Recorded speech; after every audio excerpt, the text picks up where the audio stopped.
Oye, pero no. Vale, vale, ya está grabando. Bueno, mira, yo esta semana, claro, es que el problema que tenemos aquí con estas reuniones es que nos va superando ya el temario, ¿no? Porque al principio, pues realmente no sabíamos mucho de qué hablar, ¿no? O sea que yo hablaba y hablaba, ¿no? Y tenía un pequeño guión y tal, ¿no? Estábamos cuatro, ¿eh? Si queréis ver los primeros vídeos de estas reuniones, estábamos exactamente cuatro, ¿eh? Pero la verdad es que ya, pues yo creo que una cosa buena es que ya eso ha pasado y ahora ya lo que hay que hacer es conquistar la palabra, más que pedir la palabra, conquistarla, porque yo creo que todos tenéis cosas interesantes que decir. Hay quienes han dicho cosas en privado que quieren que se lean aquí y que no quieren que se sepa su identidad. Entonces yo hoy me traía unas cuantas cosas de esas, pero de todas formas quiero comentar antes un asunto previo, que es lo que pusimos en el esquema que os he enviado relativo a la denuncia judicial contra el Opus Dei, o sea, contra Ocariz, para ser más claros, ¿no? Porque al fin y al cabo, Ocariz es el que dirige el Opus Dei, o sea, no nos engañemos, el Opus Dei es una institución clerical y monárquica, ¿eh? Pero eso por los estatutos, o sea, basta leerse los estatutos para darse cuenta de eso. Entonces, claro, cada vez hay más gente, incluso dentro del Opus Dei, que quiere sacudirse toda la mierda que le salpica de arriba. O sea, quiero decir, toda la mierda de la institución, de los que la gobiernan, porque yo entiendo perfectamente, o sea, hay gente que como Guillermina o como muchas más personas que se han comunicado conmigo o con algunos de vosotros, que yo creo que sinceramente quieren seguir siendo del Opus Dei porque sienten que, bueno, pues que ese es el camino por el que quieren vivir su cristianismo, ¿no? Y yo creo que eso es algo perfectamente válido y, por supuesto, respetable, ¿no? Entonces, claro, a estas personas yo no voy a decir que vayan a vivir de las rentas del Opus Dei, pero lo que tampoco es aceptable es lo contrario, es decir, que vayan a tener que soportar la mierda de los de arriba, ¿no? Entonces, por eso, yo creo que lo de Guillermina es el primer caso que sale un poco a la palestra, pero hay muchos más casos, ¿no? De personas que con toda la rectitud de intención, pues se ven salpicadas por una actuación institucional eh, presuntamente corrupta, y quieren que esa corrupción no les salpique y tienen todo el derecho. Eh, entonces, bueno, pues por ejemplo, yo creo que una cosa que no sé si os ha llegado, a mí me ha llegado, el, el canal este de Telegram, SOS Opus Dei en la sombra, pues de alguna manera dice esto en sus en sus últimos mensajes, ¿no? Y yo creo que tienen toda la razón, ¿no? Y a estas alturas, por ejemplo, no se puede montar un congreso de una institución de la Iglesia como lo han montado ellos, ¿no? O sea, eso es una auténtica burla a los que están abajo, ¿no? Y sobre ese tema también vamos a hablar, porque ha habido alguna intervención en ese sentido, ¿no? Y, pero bueno, lo que también es verdad es que hay una gran indignación por parte de mucha gente, por parte de gente de dentro del Opus Dei. Os voy a leer ahora un Antonio, WhatsApp cuando que me ha llegado. puedas, hay una palabra pedida. Sí. Vale, vale, vale. Bueno, quiero decir que, bueno, ya ahora le doy la palabra a quien. Bueno, a Guillermina, sí, sí. Ahora mismo te paso la palabra. Pero bueno, que quiero decir que lo del tema de la denuncia, voy a terminar el tema de la denuncia y le paso la palabra a Guillermina. Lo de la denuncia, que ya lo tratamos hace unas semanas, hay gente que se ha movido ya y ya incluso hay quien ha contactado con algún abogado especialista en temas de sectas, con psicólogos, con gente de curia. Ya tenemos algunos contactos con alguien de la curia romana. Entonces, bueno, quizá puede ser ya el momento de plantear una denuncia. Una denuncia que, por supuesto, no prejuzga la presunción de inocencia de Ocariz y de sus compañeros en el gobierno de la prelatura, pero, sin embargo, ahí hay indicios que, de una manera razonable, llevan a cualquiera a decir, bueno, aquí hay que hacer algo, ¿no? O sea, el Papa tendrá que hacer algo, ¿no? O las autoridades civiles tendrán que hacer algo. Entonces, yo creo que es muy importante distinguir lo que es un canal de este tipo, como estas reuniones de Zoom, de una denuncia. Eso, por ejemplo, las 43 exnumerarias auxiliares de Argentina, me imagino que habréis tenido vuestras propias reuniones privadas con vuestro abogado, y lógicamente pues ese tipo de reuniones, pues hay que preservarlas, incluso de canales como este, ¿no? Por una razón muy sencilla. Un amigo mío abogado me dijo, aquí está Sergio Dubrowski que me lo podrá corroborar. Un amigo mío abogado me dijo una vez, Antonio, para ganar un pleito hacen falta tres cosas. Primero, que tengas razón. Segundo, que el juez te dé la razón, que no siempre pasa. Y tercero, que se sepa argumentar. Entonces, el saberlo argumentar requiere un modo de enfocarlo, que es lo que todos sabemos que es el derecho procesal. Y también la discreción para, o sea, el no ser ingenuos, ¿no? La discreción para evitar que si a lo mejor dices cosas en un medio público como este, que es casi como tomando un café. Veo que Agustina ahora mismo se está tomando un café, o lo que sea, ¿no? ¿Eh? ¿Eh? Bueno, pues quiero decir, Ricardo también, y Male también. Bueno, o sea, quiero decir que es distinto una reunión de estas que una reunión en donde se trabaja una estrategia para conseguir que la denuncia llegue a buen puerto. En esas reuniones, lógicamente tienen que tener una discreción. No puede ir cualquiera, sino tienen que ir solo los que estén implicados en ese tema. No es que ahí en esas reuniones se vaya a conspirar en cosas ilícitas, pero sí hay que tener un poco de prudencia y de astucia, ¿no? O sea, para no ser ingenuos y que mal utilicen nuestras reuniones en otras cosas. Entonces, dicho esto, lo que digo es que a partir de ahora, los que estéis interesados en tomar parte activa en una o varias denuncias contra el Opus Dei, ya sea en el ámbito eclesiástico o ya sea en el ámbito civil o penal, que os pongáis en contacto conmigo, y vamos a crear un chat privado de Telegram, que me he enterado que Telegram es mucho más seguro que WhatsApp. Vamos a crear un chat privado de Telegram para tener esas reuniones, con independencia de que luego pues haya reuniones presenciales de otro tipo, de lo que sea.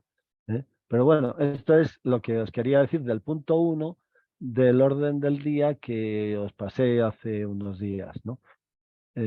Si hay alguna pregunta o algo, pues, pero bueno, ya yo creo, simplemente era un aviso, o sea, dar este aviso y yo creo que lo ideal es que hable Guillermina, que yo creo que ya que ya me he extendido 15 minutos, ¿no? O sea, yo creo que es mejor que tome la palabra Guillermina y yo luego, como he traído varias cartas muy sustanciosas, pues os puedo leer algunas de ellas.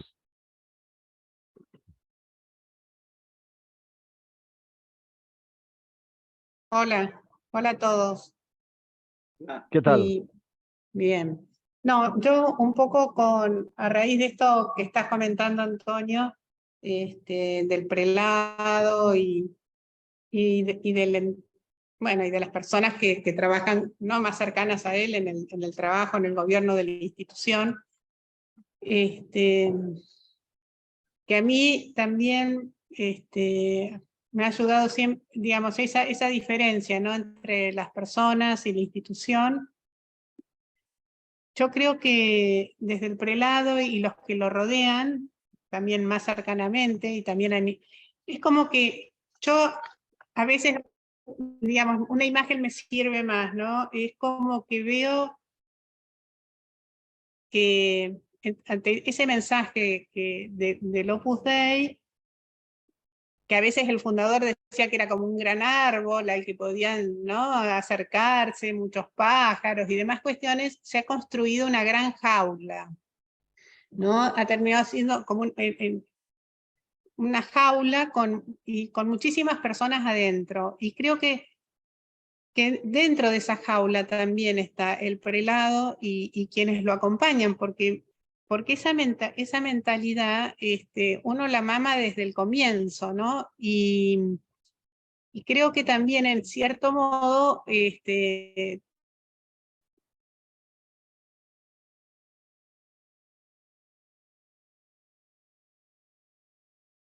ha quedado bloqueada la imagen de Guillermina. Se ha quedado... A ver, Guillermina, algo de... Yo creo que has perdido la conexión, me parece. Me parece que ha habido una... Bueno, no sé, podemos hacer una cosa. Mientras... a ver, que alguien le escriba a Guillermina diciéndole que ha perdido... Ah, bueno, Griselda ya lo ha puesto. Bueno, pues entonces seguimos un poco con el... Y ahora retomaremos lo que estaba diciendo Guillermina, ¿no? Bueno, vamos a ver. Yo he traído varias cosas.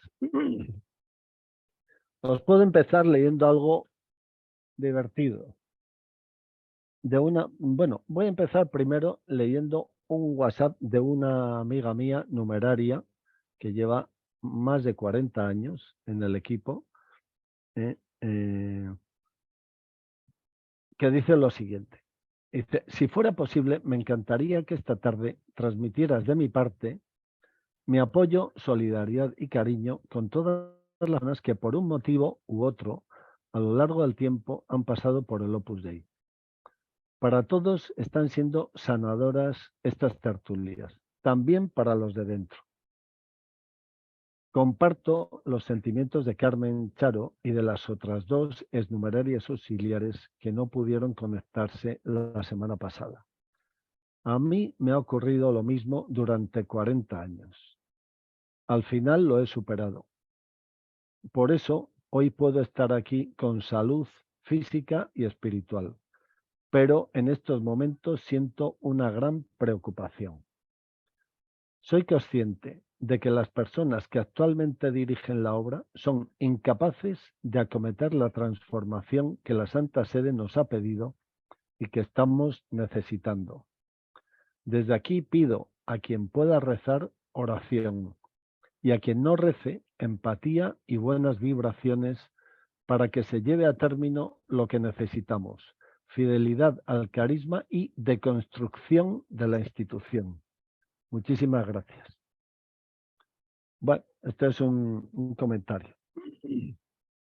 Os leo otro comentario de un amigo. Perdón, aquí volví. Ah, vale, Guillermina, nada, Es que, bienvenida. sí, Nada. estoy de viaje y estoy con mala conexión. Estoy moviéndome a ver por dónde consigo mejor conexión. Nada. Este, no, Adelante. Entonces, no, lo que yo quería decir es eso, que a mí me parece, digamos, yo lo que considero es que también el prelado y muchísimos directores están dentro de esa jaula. Y eso no quiere decir que no sea responsabilidad, porque uno es responsable de las acciones y de lo que hace. Pero también, y sobre todo, digamos, es responsable de analizar y de ver por qué hay tantas personas que están dañadas, ¿no? Que están algunas devastadas. Entonces, hay una responsabilidad en decir, bueno, acá, ¿qué pasa? Acá pasa algo y esto no es de ahora, esto lleva años, lleva décadas. Entonces, hay una responsabilidad grande, ¿no? De estudiar y de entender y de por qué ha sucedido eso, por qué sigue sucediendo en algunos casos y buscar solución, ¿no? Y buscar solución. Pero yo considero que también, ¿no? El mismo prelado y quienes lo... es decir, también de los muchos que están en los cargos están metidos adentro de la jaula y con una mentalidad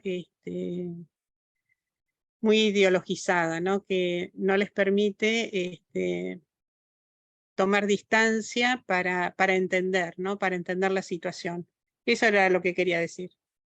Guillermina, mira, yo entiendo perfectamente lo que dices y en cierto modo también estoy de acuerdo contigo, ¿no? Hombre, no hay que perder de vista que el prelado cuando le eligieron pudo no aceptar.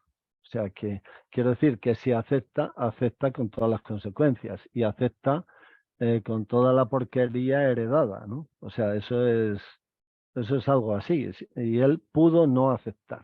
O sea, ¿eh? Quiero decir que eso pasa en todas las instituciones.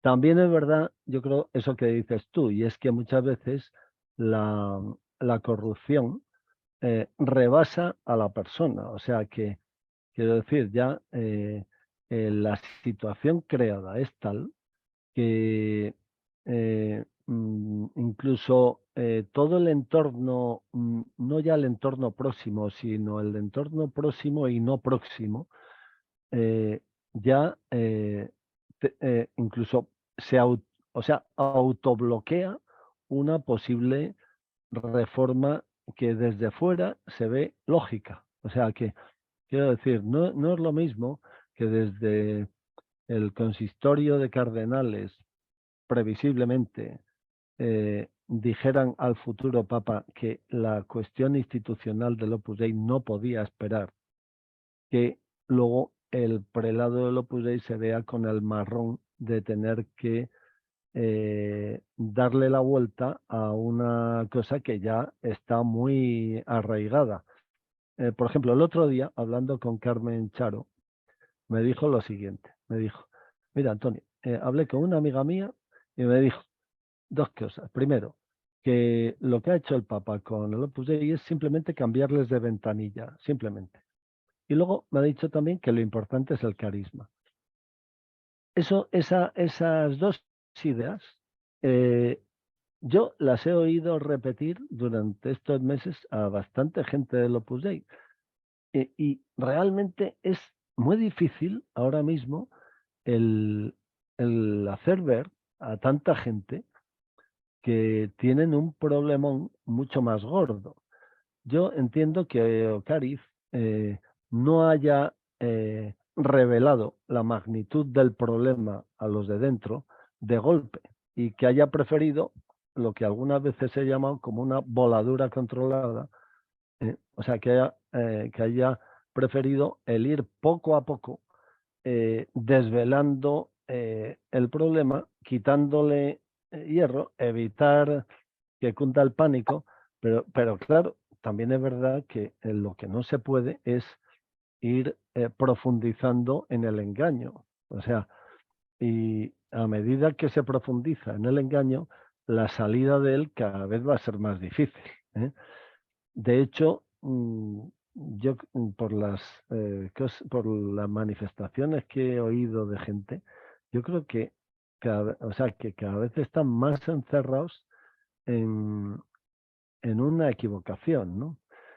Por ejemplo, el otro día yo mandé a Opus Libros una entrevista que le hicieron a Gianfranco Ghirlanda, jesuita, nombrado cardenal el año pasado, que no va a ser el lector porque ya tiene más de 80 años, pero bueno, es como un reconocimiento por parte del Papa a la labor que ha hecho desde el área del derecho canónico durante toda la vida. Gianfranco Ghirlanda es el que el Papa nombró para ayudar a los legionarios de Cristo una vez que fueron suprimidos por Benedicto XVI y una vez que tuvieron unos nuevos estatutos. ¿Por qué? Pues porque no basta tener unos estatutos nuevos, sino que hay que aprender a gobernar como se gobierna en la Iglesia, es decir, teniendo presente el Evangelio. Entonces, esa entrevista no tiene desperdicio, está colgada en Opus Libros y ahí el cardenal Ghirlanda, que yo creo que ahora mismo es quizá la mayor autoridad en derecho canónico, dice algunas cosas muy interesantes. Por ejemplo, dice que un fundador no es propietario de un carisma, cosa que en el Opus Dei se ha olvidado. Y también en el Opus Dei hay otra cosa que se ha confundido, que es el carisma con la institución. El carisma es tan sencillo como la santificación del trabajo y de la vida ordinaria, y punto. Y además es un carisma que no es exclusivo de José María Escrivá, sino que hay muchas otras instituciones que lo viven y mucha gente que sin pertenecer a una institución lo vive también. Y para mí en concreto sigue siendo un carisma válido en mi vida personal. O sea que, entonces, el problema es que el Opus Dei ha confundido la defensa del carisma con la defensa de la institución. Y hasta incluso eso ha aparecido hasta en un libro que yo os lo comenté hace tiempo, el libro de el itinerario jurídico del Opus Dei, que lleva un subtítulo que es Defensa de un carisma. O sea, ahí en el Opus Dei han presentado a San José María como el defensor de un carisma, cuando San José María lo que hizo fue defender una institución. Es verdad que la institución viene después del carisma y que, como decía Max Weber, hasta el carisma mejor del mundo, si no se institucionaliza de alguna manera, termina desapareciendo. O sea que lo lógico es que cuando hay un carisma de tipo colectivo, exista una institución o varias que de alguna manera lo materialicen, porque si no, ese carisma se va al garete en poco tiempo. El problema es confundir carisma con institución. Yo alguna vez me he imaginado cómo fueron los sucesos del año 46 y 1946 y 1947, cuando Álvaro del Portillo y José María Escrivá fueron a Roma a plantear la forma jurídica a nivel universal del Opus Dei. En ese momento lo que había era una fórmula provisional que era la de la institución de una sociedad de vida común sin votos, que era muy provisional y era lo que permitía que pudieran incardinarse sacerdotes a título de esa sociedad. Pero eso era algo muy precario y entonces es lógico que José María Escrivá quisiera un refrendo de la Santa Sede a una forma jurídica. Claro, yo me imagino a Álvaro del Portillo ahí presentándose en el Vaticano con el uniforme de ingeniero, que todo el mundo le confundía con un almirante, presentándose ahí y diciendo y explicando lo que era el Opus Dei. Miren ustedes, el Opus Dei es una institución fundada por un sacerdote español, donde tal, les empieza a contar cosas Y entonces los señores que estaban en el Vaticano le escucharían muy amablemente, le dirían, oiga, pero es que ustedes son religiosos. Lo que usted me está diciendo es una orden religiosa, porque resulta que ustedes viven la pobreza del mismo modo que los religiosos y con los mismos compromisos que los religiosos, viven la castidad y la obediencia de la misma manera, pero lo único que ustedes pues dicen que son laicos, pero no, ustedes en realidad es que son religiosos. Lo que usted me está describiendo es una entidad de religiosos, una orden religiosa. Entonces, Álvaro del Portillo es cuando le llamó o le puso un telegrama o lo que fuera a José María Escrivá y dijo, aquí está todo cerrado, tiene usted que venir. Y entonces, pues fue el fundador en el famoso viaje ese del JJ Sister, en donde en el Opus Dei nos comían el tarro con poco menos que una cosa que era algo de que pues eso, que el cielo está empeñado en que el JJ Sister no naufrague, ¿no? Y entonces, bueno, pues llega ahí José María Escrivá y se pone a hablar con el padre Larraona, que era un claretiano, si no me equivoco, un hombre muy bueno, que luego llegó a ser cardenal, y que era un experto en derecho canónico, era religioso, pero que sabía lo que era la iglesia, ¿no? Y entonces, José María Escrivá le empieza a contar cómo es la vida de la gente del Opus Dei. Y el padre Larraona le diría, oiga, pero ustedes son religiosos. Entonces, José María Escrivá dice, no, es que ustedes no entienden, es que ustedes no entienden. ¿eh? Y entonces ya ahí la famosa frase de que ustedes han llegado con 100 años de antelación. Claro, esa frase en el interior del Opus Dei siempre se nos ha presentado como una frase en sentido literal, o sea que como que haría falta esperar al año 2047 para que la Santa Sede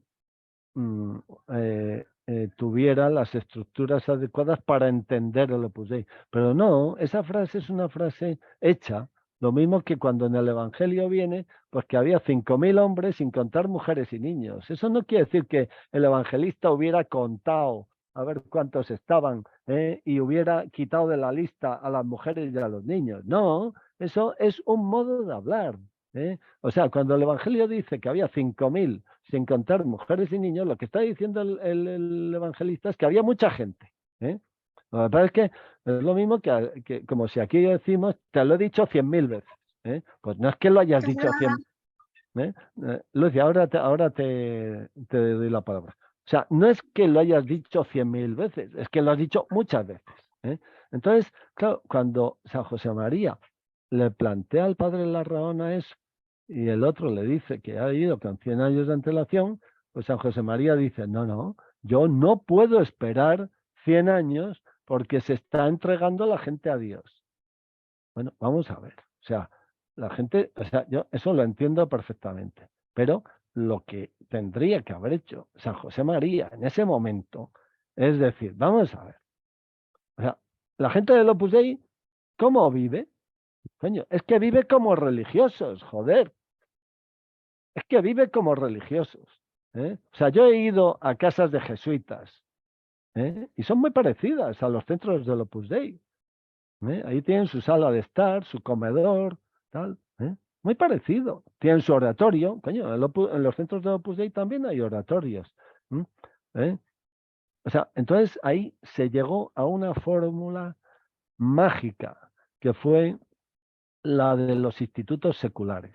O sea, los institutos seculares es una fórmula que se la crearon a la medida al Opus Dei.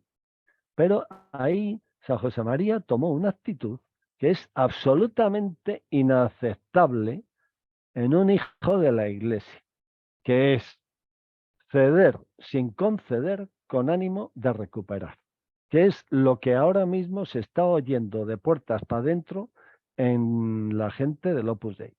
O sea, vuelven a las andadas de ceder sin conceder con ánimo de recuperar. Entonces vamos a detenernos en estas palabras. ¿Qué significa ceder sin conceder? Pues eso significa ponerse por encima del Papa, coño. O sea, es como, vamos a ver, cualquiera de vosotros en un asunto de iglesia, me refiero a los que seáis católicos, ¿no? En un asunto de iglesia le diría al Papa, oye, mira, voy a ceder, pero no te lo concedo, no te lo concedo.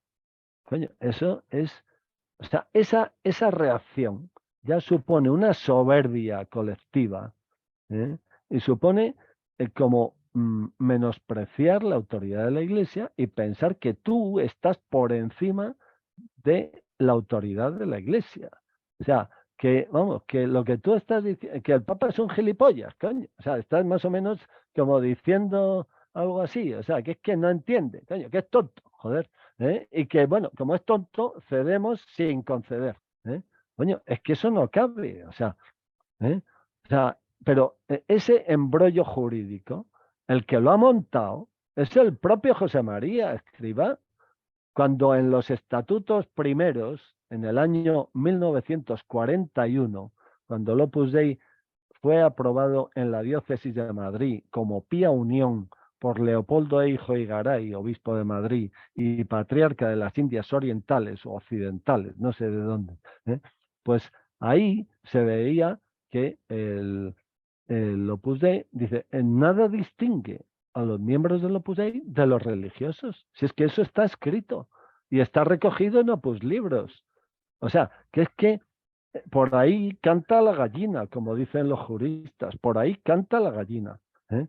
Entonces, claro, o sea, no es que la gente de la Santa Sede fueran unos capullos, es que si tú les explicas tu modo de vida y resulta que tu modo de vida es el de un religioso, pues en la Santa Sede te dicen, bueno, ustedes son religiosos, claro. O sea, no, claro, o sea, es así de claro, ¿no? Entonces, ahora tienen el problema de que después de todo un montón de piruetas, han terminado siendo una entidad clerical de curas y diáconos, incardinados, en donde los laicos están fuera. O sea, después de todo ese trayecto jurídico de casi 100 años, lo que han conseguido es eso. Y además han conseguido eso no ahora, sino en el año 1982, con Álvaro del Portillo, engañando a todos. Y dice, bueno, entonces, si es que el Papa no ha hecho nada nuevo, o sea, el Papa no ha cambiado el Código de Derecho Canónico en estos artículos. El Papa ha cambiado otros muchos artículos del Código de Derecho Canónico, pero los artículos 294 a 297 están igual.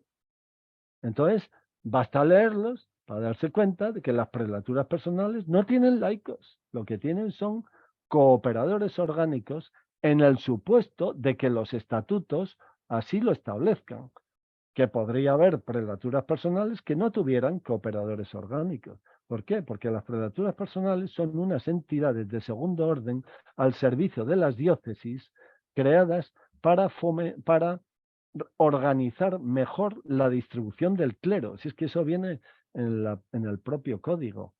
O sea, bueno, perdonar este alegato tan largo, pero no sé de dónde ha salido, pero... Ah, bueno, sí, de lo que están diciendo ahora toda la gente del Opus Dei. No, es que lo importante es el carisma, lo importante es el carisma. Bueno, pues parece que para José María Escrivá lo importante no era el carisma, sino la institución, porque se cargó el carisma por tener una institución. Y lo que dice Gianfranco Irlanda de Marcial Maciel es que no fue fiel al carisma. Antonio, cuando puedas, de su vida hay personal. palabras. Sí, bueno, yo dejo de hablar porque, claro, porque me enrollo y... a ver, Guillermina. Bueno, espérate. Lucía había pedido la palabra hace un rato. Guillermina, espérate un momento y le damos la palabra primero a Lucía y luego hablas tú. Hola, buenas tardes, ¿me escuchan? Sí, Sí, ¿me escuchan? sí, claro.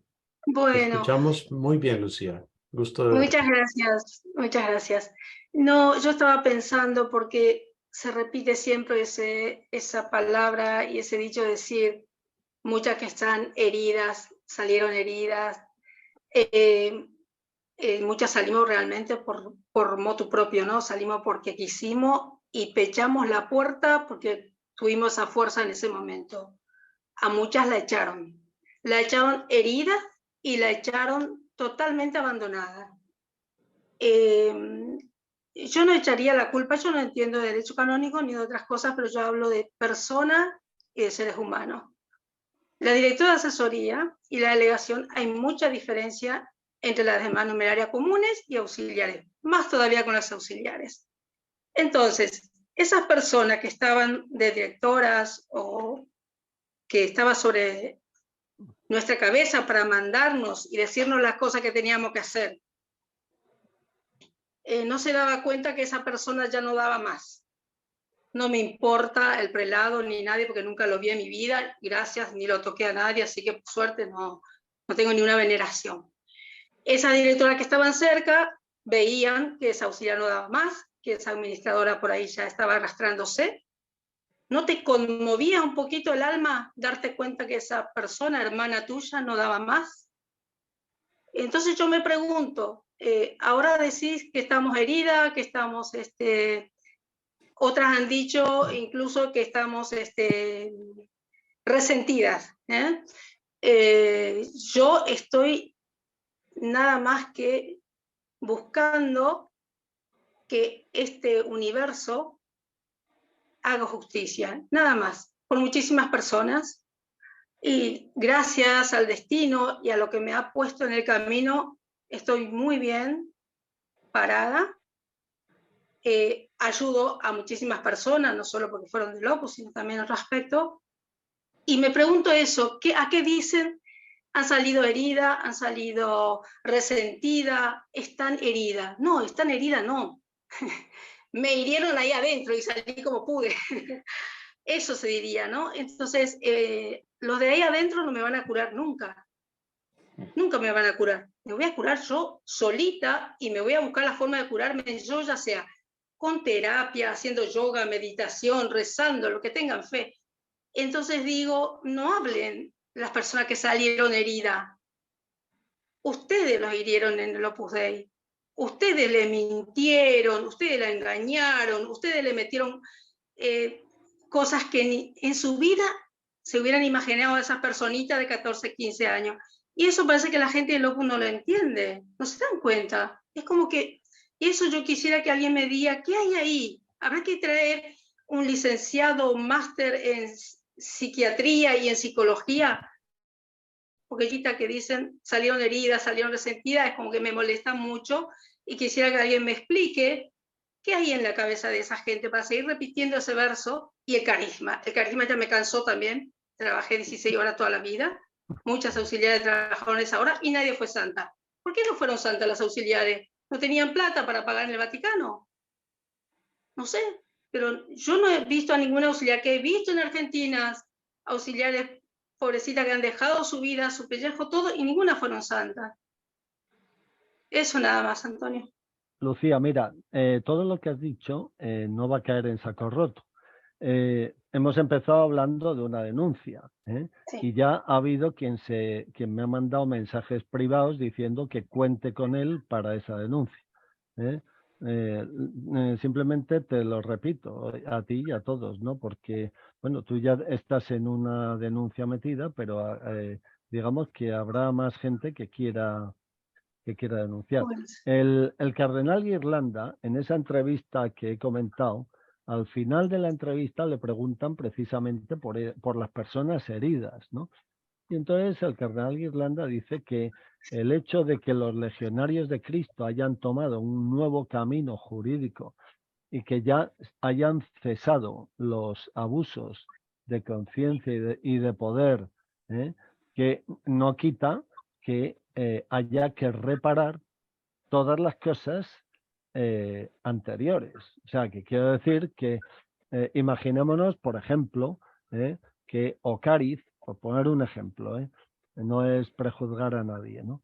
Pero imaginémonos que Ocariz, pues, con motivo de la nueva forma jurídica tal o la modificación de estatutos en donde ya se quita el carácter vitalicio del prelado, imaginemos que dimite o le dimiten, ¿no? Bueno, pues no se va a ir de rositas, ¿eh? No se va a ir de rositas, porque durante el tiempo que ha estado dirigiendo el Opus Dei, ha adquirido una serie de responsabilidades. Y lógicamente, por una cuestión de justicia, si se plantea una denuncia que haga referencia al tiempo en el que Ocariz dirigió el Opus Dei y se prueba que cometió determinados hechos ilícitos, por supuesto que habrá que exigirle responsabilidades, ¿no?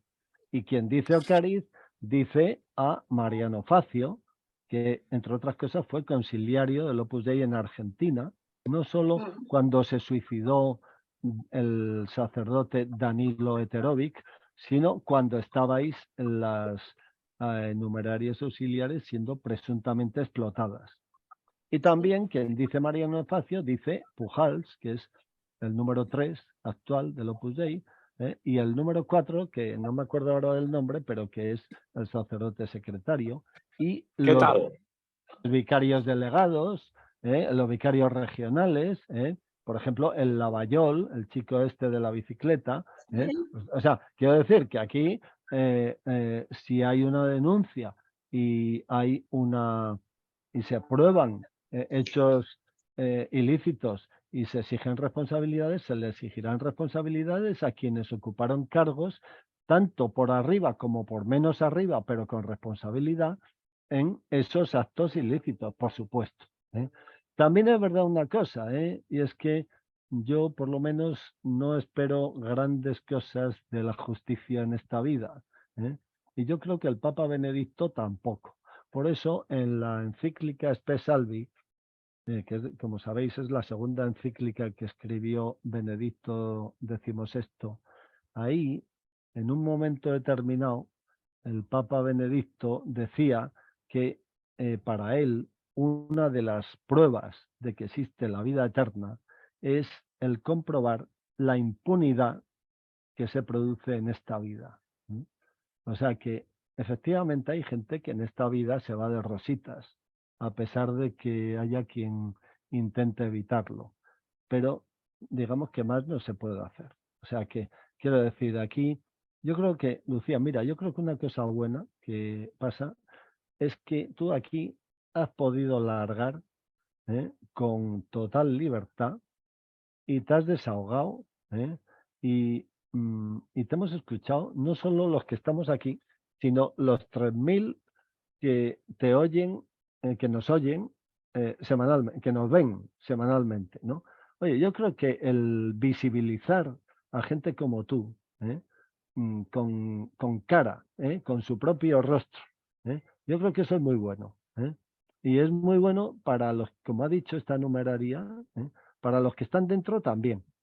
O sea, el que haya gente como tú que abiertamente haya dicho estas cosas, que están muy por encima de las consideraciones jurídicas y todo esto, porque al final lo que hay es lo que pasa. O sea, podemos enzarzarnos en Antonio, miles por favor, recuerda que tienes palabras pedidas y lee el chat. Sí. Habla Guillermina. Yo mientras leo el chat. Sí, Guillermina. Bueno, quiero agradecer también lo de Lucía, porque a mí me impactó muchísimo lo que contó Gianfranco de la experiencia de las dos numerarias irlandesas cuando me vieron en el Zoom. Y yo esto lo compartí, digamos, a mí me impactó mucho y esto lo comenté concretamente con 3 numerarias. Y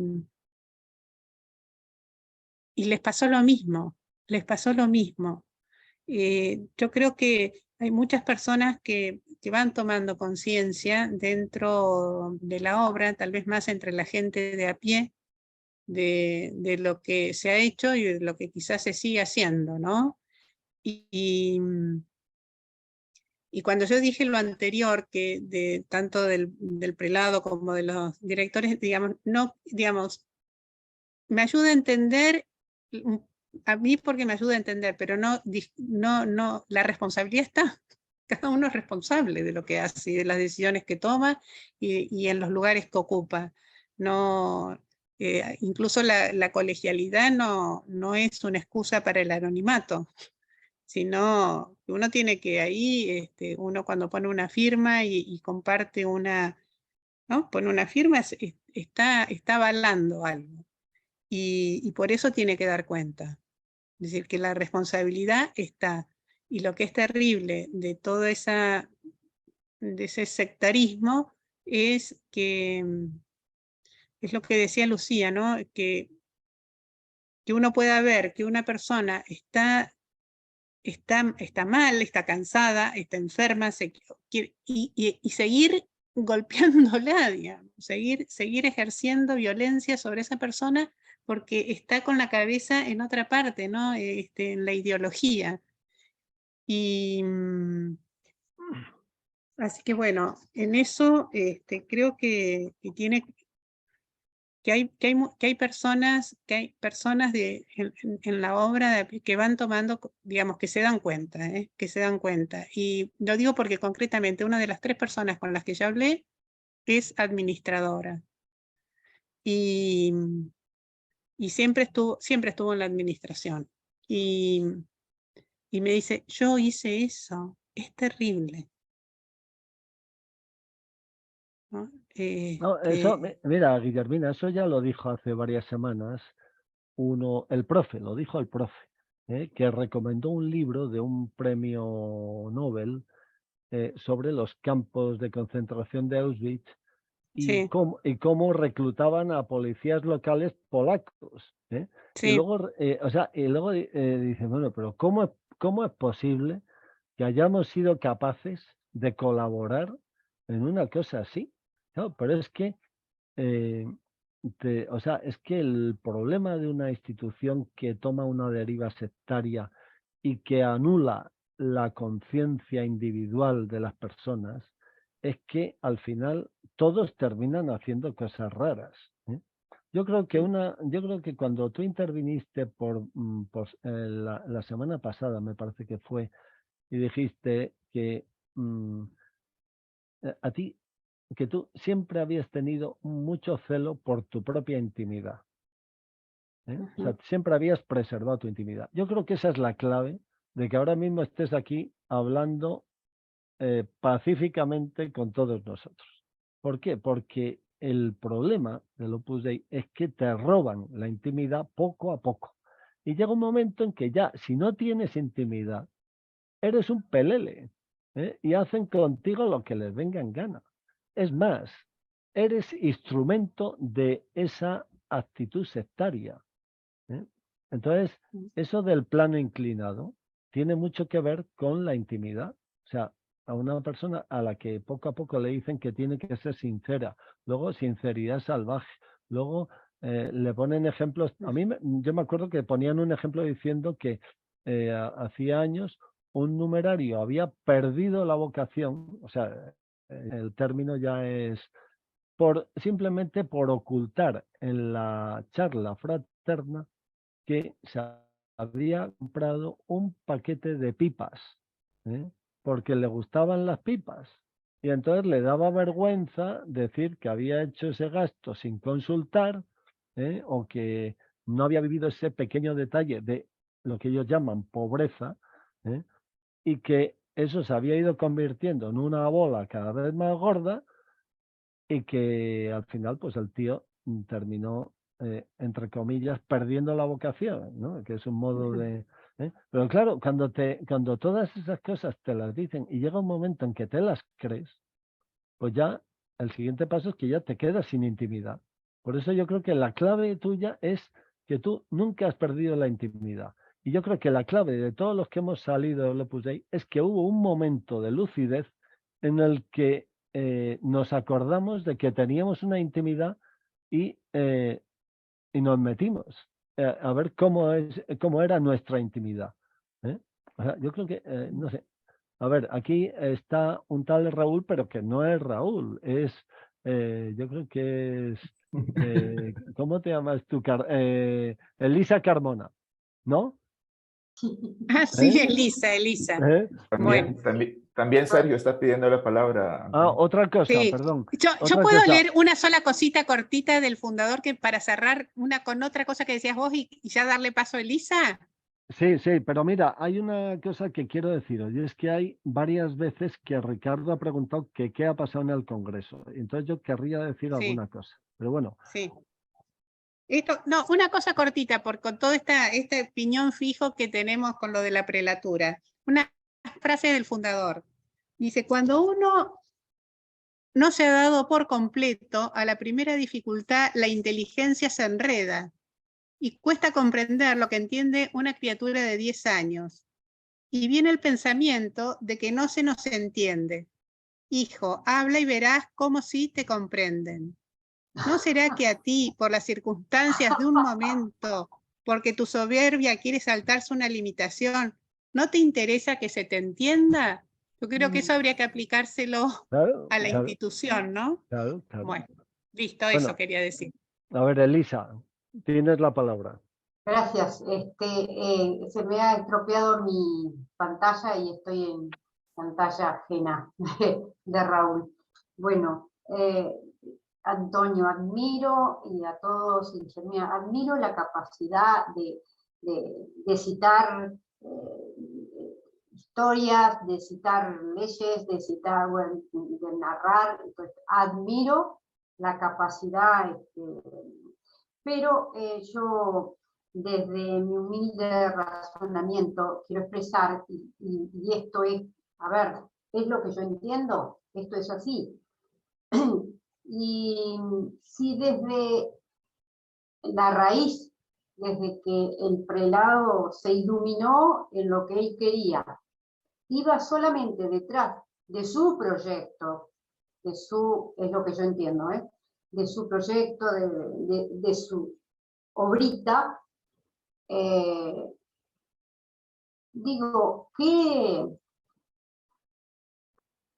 fin, o sea, qué perseguimos con cambiarla si no se va a cambiar?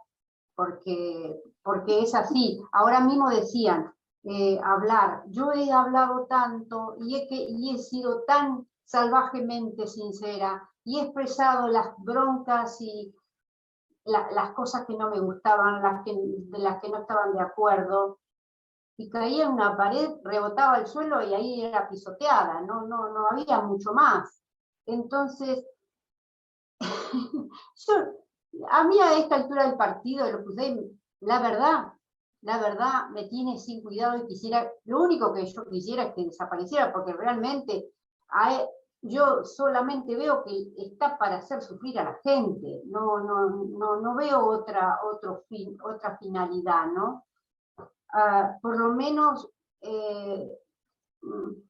hacer sufrir interiormente, bueno, incluso la gente, los numerarios, las auxiliares, las numerarias que han dejado su vida ahí, salen al mundo sin nada, y la verdad que termino no entendiéndolo, y menos estoy entendiendo que desde algún lugar quisiéramos cambiarlo.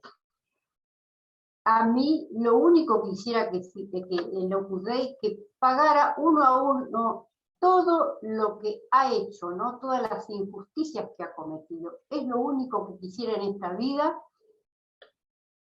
y que para hacer lo que hace, mejor que no exista. Punto. Así. Este es mi humilde entendimiento de todo lo que se ha hablado hasta ahora, ¿no? Eso es todo. Antonio, muchas gracias. Bueno, yo creo que todo eso es perfectamente compatible con el momento actual y en el que hay un proceso de cambio jurídico que sin duda tendrá que dar paso a un proceso de cambio real. Y me da a mí la impresión de que esta vez va en serio. Yo creo que este Papa ha cogido el toro por los cuernos. No es fácil tampoco meterle mano a una institución en la que la mayor parte de la gente es buena, ¿eh? O sea, yo creo que eso hay que tenerlo muy presente. O sea, que la institución es tóxica, los que lo dirigen por arriba, muy tóxicos, ¿eh? Pero el problema es que hay mucha gente buena, ¿eh? Y claro, ponte en el lugar de alguien que tiene que gobernar la iglesia y darle una solución a esto.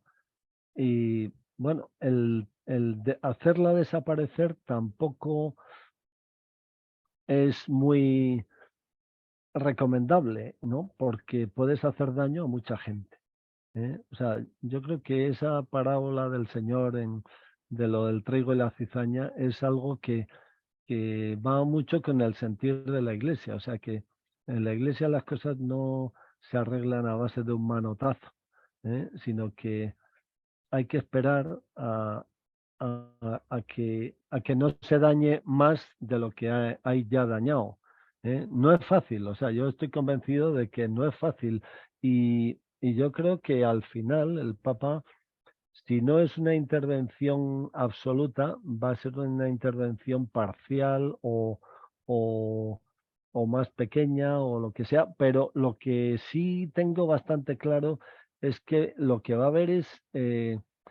seguir hasta el final con los daños causados, ¿eh? O sea, yo creo que vuestra denuncia en el Vaticano, que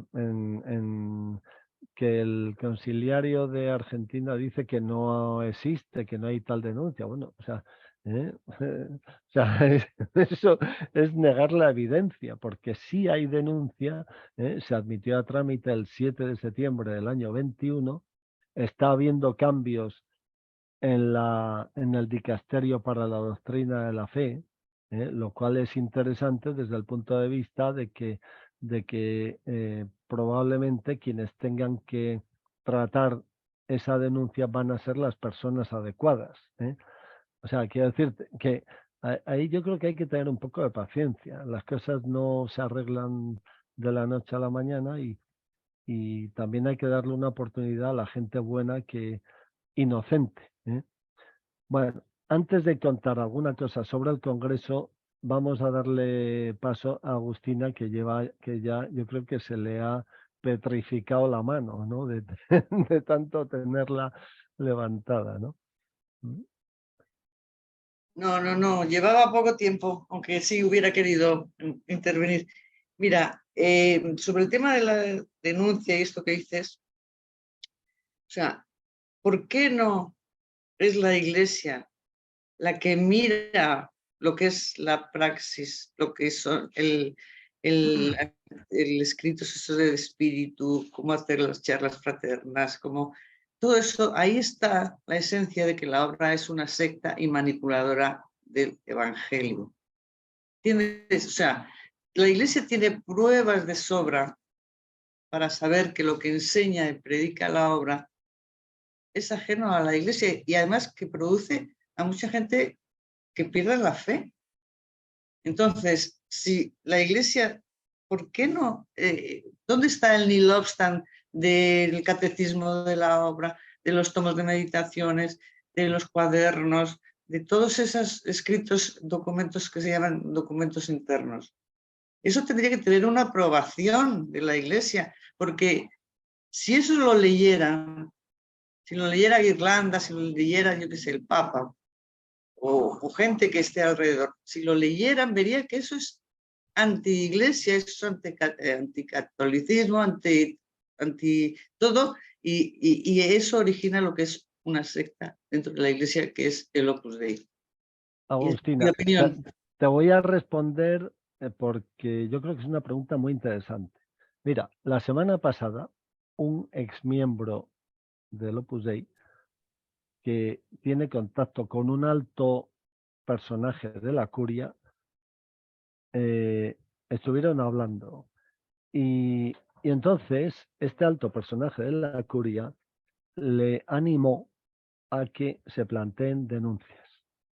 Entonces, los que hemos trabajado en la administración pública muchos años, sabemos que la administración pública, y al fin y al cabo el Vaticano es una administración, sabemos que la administración pública actúa o de oficio o a instancia de parte. Ahora bien, el actuar, tú lo que estás planteando es que el Vaticano actuara de oficio.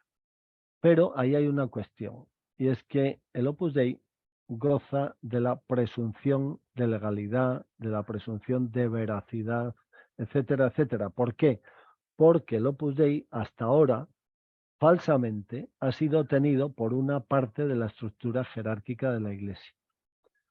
Entonces, el Papa este se ha encargado de dejar muy claro, desde el punto de vista mediático, no, porque desde el punto de vista jurídico ya estaba así en el año 83, cuando se aprobó el Código de Derecho Canónico, pero este Papa se ha encargado, primero con la carta Iuvenescit Ecclesia y luego con lo que todos sabemos, la Constitución Predicate Evangelium y el motu proprio ad carisma actuandum, el Papa se ha encargado de dejar muy claro que el Opus Dei no es estructura jerárquica de la Iglesia, que tiene que adaptar sus estatutos, que no son derecho general, sino derecho particular.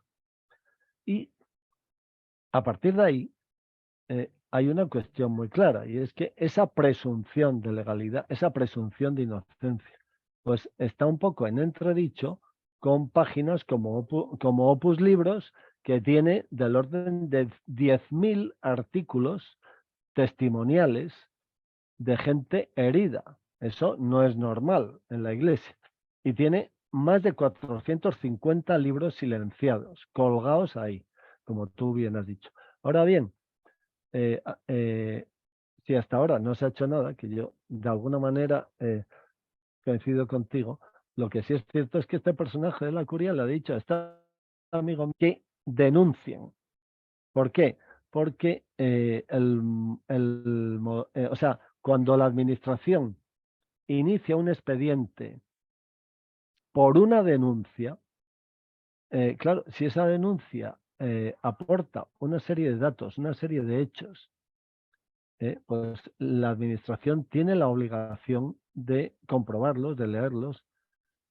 Y claro, ya, o sea, digamos que de oficio podría decir, no, es que no me he enterado que eso exista, pero cuando ya por denuncia ya sí se entera, ya no puede dejar de actuar. Entonces, o sea, hace poco un guardia civil, amigo mío, decía, señores, hay que denunciar, porque nosotros, la Guardia Civil, nos dedicamos a investigar, pero no investigamos lo que no conocemos. Y lo que conocemos, lo conocemos a través de una denuncia. ¿Qué es lo que pasa? Que hay gente que no denuncia porque dice, hombre, ¿cómo voy yo a denunciar? Pues sí, porque el denunciar es simplemente poner en conocimiento de la autoridad competente unos hechos, presuntamente ilícitos. Y ya luego la autoridad competente actúa en base a esa denuncia. Pero si no se denuncia, no se arranca. O sea, que para que arranque una actuación administrativa o judicial, primero hay que denunciar. Entonces eso es lo que aquí yo he planteado al principio. No sé si te he respondido, pero, o sea... Bueno, solo un segundo. Que es que desde hace 20 años, o sea, nosotros, mucha gente, hemos presentado denuncias en el Vaticano en el año 2006-2007, 180 y tantos, ¿no? Firmado con nombre y apellido. Monseñor Elías Llanes, arzobispo emérito de Zaragoza, se paseó por los dicasterios, ahora se llaman dicasterios, antes el equivalente. El hombre con unos cuantos folios para ir fue entregando a ver dónde podía entregar que no hubiera gente de la otra para que se declararan. Hemos ido a anuncios. Es decir, que es que no, bueno, no quiero ser negativa, pero es que la denuncia, la Iglesia es la que tiene que venir al Opus Dei y decirle, a ver usted, a ver, enséñeme qué doctrina enseña, cómo viven por dentro, cómo se tratan los auxiliares, cómo que estos son laicos y hacen todo este tipo de normas y de cosas religiosas. ¿Cómo que el fundador está por encima de todo y el que hay que pasar por su cabeza y su corazón para llegar al cielo? O sea, eso, ¿por qué no lo hace la Iglesia? Si es que nosotros no podemos nada. Agustina, porque en el Vaticano hay mucho hijo puta. Así es claro, o sea, porque en el Vaticano es donde más, lo dije la semana pasada, me parece, es donde más densidad de hijoputas hay en el mundo. O sea, hay mucho hijo puta en el Vaticano. O sea, hay quien dice que Roma es una ciudad en donde hay que ir poco tiempo, porque si vas mucho tiempo puedes perder la fe. Claro. O sea, claro. Si no hay que ir a los papas del Renacimiento, al Papa Borgia y a todos estos, no. Es que en el Vaticano hay mucha corrupción. Oye, que Sergio lleva mucho rato con la mano levantada. A ver, Sergio. Luego están y luego Ana y Diego. está Ana y luego Diego. Sí. No, lo mío es muy cortito, ¿no? Simplemente me gustó mucho la referencia que hizo Guillermina al árbol y los pájaros y la jaula, ¿no? Ella estaba en un repostero, en una casa de retiro, ¿no? Con el Salmo 103, el Volucres Celi habitabum Tinea. Y me vino a la cabeza, porque me gustó mucho la imagen, sobre todo de que los que mandan también están adentro de la jaula, ¿no? Están adentro de la jaula y por lo tanto entiendo que tiene una incapacidad absoluta de cambiar nada, ¿no? Si no es con una ayuda externa, con una intervención, con algo de afuera, no va a cambiar nunca absolutamente nada, ¿no? Tienen algo así como, perdón la deformación profesional, pero me vino a la cabeza lo de las nulidades matrimoniales canónicas, ¿no? Una incapacidad de asumir el matrimonio, es un capítulo de nulidad, ¿no? Y esta gente tiene una incapacidad, pareciera, de entender las cosas, ¿no? Para gobernar, para cambiar algo, para asumir las quejas, las denuncias, los sufrimientos de la gente, ¿no? Si es increíble, resbalan, ¿no? Nada más que eso, cortito. Gracias. A ver, Ana, te ha tocado. Y luego Diego. Abre el micrófono. ¿Ya se oye? Sí. Vamos a ver, quería contestarle a Agustina, porque la Iglesia funciona de una manera y somos los laicos los que tenemos que aprender a ser laicos. A mí me ha sucedido, lo voy a cortar muy brevemente, un asunto en una parroquia, fui a una adoración y sorprendentemente me encontré con la custodia expuesta y delante había un cáliz. Y entonces me eché las manos a la cabeza y yo misma dije, Ana, no empieces a pensar mal, no, tranquila. Pero claro, vi el final de la adoración y apareció el sacerdote y consumió el cáliz. Entonces, a mí casi me desmayo. Entonces investigué. La Iglesia funciona no diciendo esto es así, así, así y así, sino dice esto no es así, esto no se puede hacer. Y encontré el documento donde está expresamente prohibido mantener la sangre de Cristo fuera del momento de la misa. La sangre no se conserva, ni en el sagrario ni en ningún sitio. Yo me fui al día siguiente al párroco de esa parroquia. No era el párroco el que había hecho semejante cosa. Entonces se lo conté y me dijo, díselo a él. Y le dije, no, usted es el responsable de esta parroquia. Y mi responsabilidad como fiel cristiana es decírselo a usted. Yo no voy a venir por aquí para ver si sigue pasando, porque creo que no voy a volver por si acaso. Y si usted no hace nada, voy al vicario y de ahí al obispo y llego a Roma. Se lo dije tranquilamente al párroco, digo, esto es facilísimo porque es subir una escalera. Yo voy subiendo para arriba. Y además tengo testigos porque estábamos más de 200 personas en la adoración.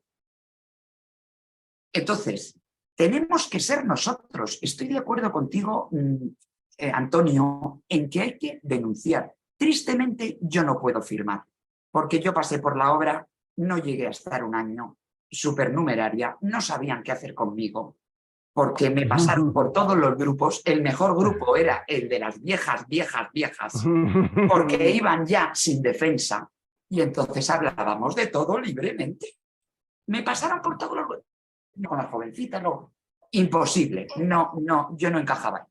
Y claro, me terminé yendo. Claro, mi manera de irme fue después de un círculo. Volví a subir la escalera y les dije, me viene a la mente las palabras del Evangelio: escribas y fariseos hipócritas, que atravesáis mar y tierra para hacer un solo prosélito y lo hacéis doblemente digno del infierno. Eso está escrito en San Lucas. Y después de haberte dicho esto, le dije a la directora, me voy. Y me dice, es que no te puedes ir hasta el 19 de marzo. Digo, es que el 19 de marzo es hoy. Que tú no has mirado el calendario. Yo me voy. Y nunca más. Pero es que entiendo lo que os pasa. No es agradable. Me encantaría poder firmar la denuncia, pero yo no tengo nada que denunciar.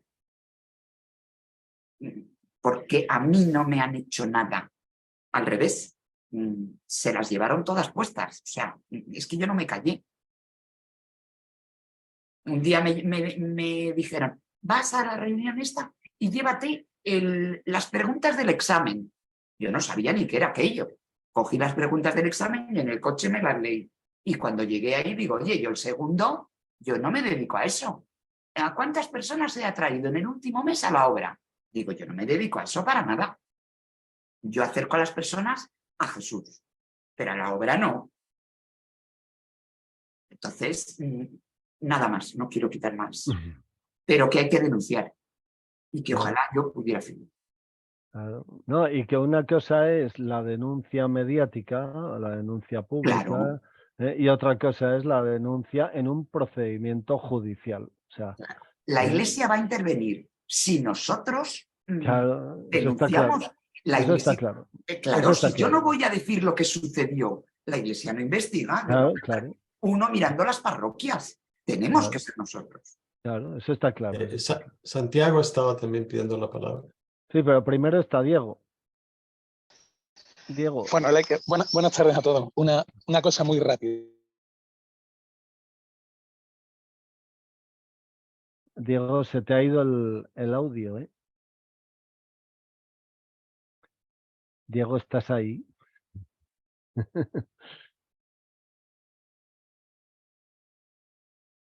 Es muy difícil de romper porque mi visión, tengo cierta experiencia en ello, es que se han tirado durante años con un ejército inmenso, una playa de juristas, bien salidos de la Universidad de Navarra, bien salidos de la Pontificia de la Santa Cruz en Roma, extendiendo una telaraña inmensa de juristas, de canonistas, supuestamente juristas y canonistas, estableciendo todos un criterio como con una idea básica y repetitiva. El Opus Dei forma parte de la estructura jerárquica de la Iglesia. El Opus Dei forma parte de la estructura jerárquica de la Iglesia. Eso es mentira. Eso es mentira. Pero ha tenido que ser el Papa Francisco el que lo haga ver. Bueno, pues esa mentira pasa por ser verdad. Por eso pasa lo que Agustín acaba de decir, que cuesta muchísimo. Claro que los documentos internos, todos, que se han publicado en Opus Libro, pero ni siquiera aunque se hubieran publicado en Opus Libro, sino que al tener el mínimo conocimiento de la Iglesia de que existen, habría que investigarlos, habría que verlos, habría que compararlos simplemente con el Evangelio y con las normas de la Iglesia. ¿Por qué no se hace eso? Y acabo. Porque la idea machaconamente repetida de que el Opus Dei forma parte de la estructura jerárquica de la Iglesia ha calado. Y ahora, ¿quién es el obispo o quién es el cardenal que le mete mano al melón ese? Con perdón, ¿quién? No. Por eso, muchos cardenales, algunos cardenales, que dándose cuenta de lo que tienen encima, dicen, oye, denunciar. Claro, pero para que se denuncie por la vía de los hechos de qué ha causado de mal el Opus Dei en tantas personas. Bueno, pues por lo menos por esa vía, creo que me explico, ¿no? Que se investigue, pero no olvidemos la otra. Es decir, todos sabemos que no forma parte de la estructura jerárquica la institución, el Opus Dei. Por lo tanto, sería un escándalo mayúsculo tener que reconocer por parte de la Iglesia que admitieron una institución formando parte de la estructura jerárquica. Antonio en algún artículo lo ha dicho, muy bien escrito por cierto, sobre cómo en concreto en España se considera a la prelatura como formando parte de la estructura jerárquica, vamos. Entonces, es un escándalo, es un puñetero escándalo. ¿Qué le pasa a Roma? Y acabo ahora, pues que es una cueva de Alibaba. ¿Hay gente santa? Claro que hay gente santa, en todos los sitios. ¿Y hay gente buena? Claro que hay gente buena. Pero es una cueva de Alibaba con alguna gente santa, con alguna gente buena. Entonces, habrá que abrir ese melón, ¿no? Y creo que el punto es ahora.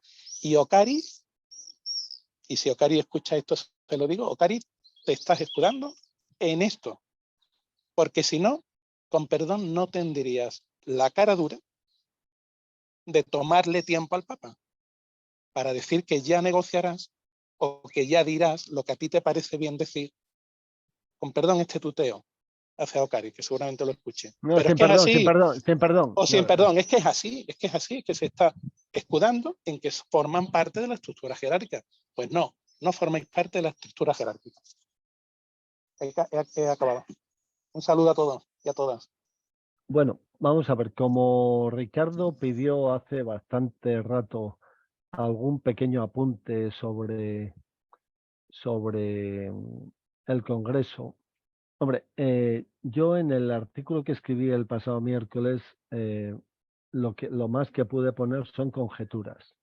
Ha habido un cura numerario muy amigo mío que me ha mandado un mensaje en el que se ve que él ha tenido alguna tertulia o algo en donde les han dicho cosas, ¿no? Muy poco. Les han dicho que en ese congreso ha habido 15 obispos del Opus Dei. No, a mí eso me llama mucho la atención, porque yo creo que ahí le han engañado por una razón, y es porque si son obispos no son de la prelatura, porque una condición para ser obispo, si eres miembro numerario del Opus Dei y eres sacerdote, es que automáticamente dejas de estar incardinado en la prelatura. Habida cuenta que el Congreso General está formado solo por numerarios y numerarias miembros de la prelatura, pues eso quiere, miembros de la prelatura los sacerdotes, o sea, por numerarios y numerarias, y por miembros de la prelatura, es decir, por sacerdotes incardinados en la prelatura, pues yo entiendo que esos obispos que han estado en el Congreso quizá han estado de observadores o quizá han estado invitados, pero no han tenido voto. Quizás se les ha dado voz, pero no voto. Y luego, ¿esos obispos quiénes son? Pues casi con seguridad son obispos eméritos, casi todos. ¿Por qué? Pues porque, que yo sepa, el único obispo que ha nombrado este Papa miembro numerario del Opus Dei es el obispo de la diócesis de Coira, en Suiza, que es un tal Bonemain, no sé si os suena, pero este es un cura numerario que fue nombrado obispo hace 2 años en una diócesis en la que hay una problemática brutal de gente ultra tradicionalista. Y este Bonemain era un cura numerario muy, entre comillas, liberal. O sea que el Papa ha metido ahí, digamos que ha intentado apagar un fuego con gasolina, ¿no? O sea, quiero decir que les han mandado un obispo que, no sé si seguís las noticias de esta diócesis, pero hay un follón sí un día y otro también, ¿no? O sea, yo creo que están muy entretenidos.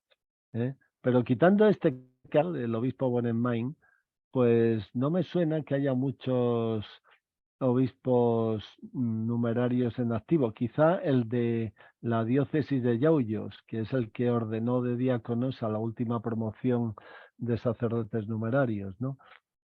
Pero, por ejemplo, Cipriani, Herranz, o sea, hay, luego ahí en Hispanoamérica hay varios, ¿no? Pero todos esos ya son eméritos, o sea que quiero decir que Bueno, no, yo creo que no pintan mucho, ¿no? Y menos en un congreso donde no tienen voto, ¿eh? Quizá ya han ido. la que sí pinta mucho es Elena, que lleva mucho rato tratando Pues de nada, pintar la nada, palabra. Elena, nada, nada. Entonces, Y tú, vamos a... oye, Gianfranco, y tú noto que estás muy callado, ¿eh? Deberías hablar más también. Es que hay que darles mucho. Vale, vale. Desde aquí el cariño sigue siendo el mismo, pero estoy aprendiendo. Vale, vale. Solo Elena. quería, perdón, solo quería dar voz a un comentario que están poniendo en el chat de Not Dark. Dice, perdonad mi castellano, no puedo intervenir a voz porque la obra me ha hecho ya mucho daño a mí como supernumeraria y tiene la posibilidad de hacerme más. Guillermo, ay Dios, se me acaba de ir, perdón. Ay, creo que se me acaba de ir, no sé si alguien lo tenga. Moví mi chat y se me acaba de ir el comentario, Dice, perdón. continúa, yo lo puedo leer si quieres o lo Por tienes favor. ahí, Elena. Por Sí, favor, dice Guillermo, ¿lo lees tú, Antonio? Léelo tú, Gianfranco. Gracias, perdón. Guillermina está monopolizando estos encuentros como la estrella invitada, aunque yo supongo que no será a propósito, pero escucha las mismas burradas de siempre. Despacito, despacito quiere decir que los que han salido lo han hecho porque eran demasiado jóvenes o ingenuos o maduros. Veo las mismas justificaciones de siempre. Y también quiere que nos creamos que de verdad se han dado cuenta solo ahora del daño que han hecho, como por ejemplo las 3 numerarias con las que he hablado. Si es así, ¿por qué no están haciendo nada ahora para dejar de ser cómplices? Yo he visto la misma postura en la gente de la obra cuando les he contado mi historia de abuso. No han hecho nada. Al final, todos son cómplices. Esto es lo que ha expresado esta persona.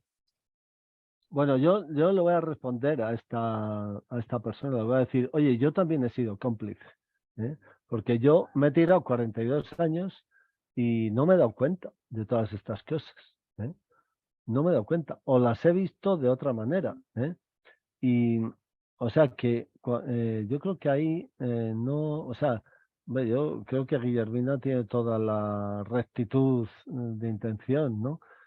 Pero que la gente de dentro está anestesiada, ¿eh? No lo olvidemos, está anestesiada. O sea, esa libertad de espíritu que ha mostrado Ana García hace un momento, ¿eh? O la que muestra Guillermina, ¿eh? O la que mostramos nosotros, que desde que plantamos cara y desde que nos fuimos, hemos recuperado una lucidez que antes no teníamos. Eso hay mucha gente que no lo tiene, ¿eh? O sea, dentro del Opus Dei. Y yo creo que tampoco se puede culpar individualmente a las personas, ni siquiera al mismísimo Cáriz, aunque también, ¿eh? Pero eso es una estructura de pecado, que saca lo peor de las personas y que hace que todos se conviertan en policías de los demás y controladores de los demás, casi inconscientemente. O sea que eso es algo perverso. Y ante una cosa así, como ha dicho Sergio, es muy difícil que desde dentro sea posible una reacción tanto a nivel corporativo como a nivel individual. O sea, yo eso lo voy viendo cada vez como algo más cierto. Y le doy paso a Elena, que la hemos dejado con la palabra a la mitad. No, está perfecto. Solo quería, siguiendo este mismo comentario que hacen, dar mi opinión brevemente. Es complicado ver aquí a Guillermina, aunque lo hemos pedido desde el día 1 de la reunión, ¿no? Es complicado no por ella en sí. Espero que se entienda lo que quiero decir. O sea, no es tu persona, que me parece totalmente maravillosa y me parece que eres una persona muy intelectual, lo cual, por lo que nos has comentado, es lo que te ha sacado a flote. Yo más bien lo que quería decir es que a mí también me tendré que ir acostumbrando, pero me causa cierta emoción, no muy positiva a veces, el verte aquí, y te voy a decir por qué. No sé si tú representas o no al Opus Dei, no soy yo quien debería de decirlo, pero a ti a modo personal, todo mi respeto y mi admiración por estar aquí, por comentarnos lo que nos comentas, teniendo una visión totalmente diferente, ¿no? A los que estamos o fuera o dentro.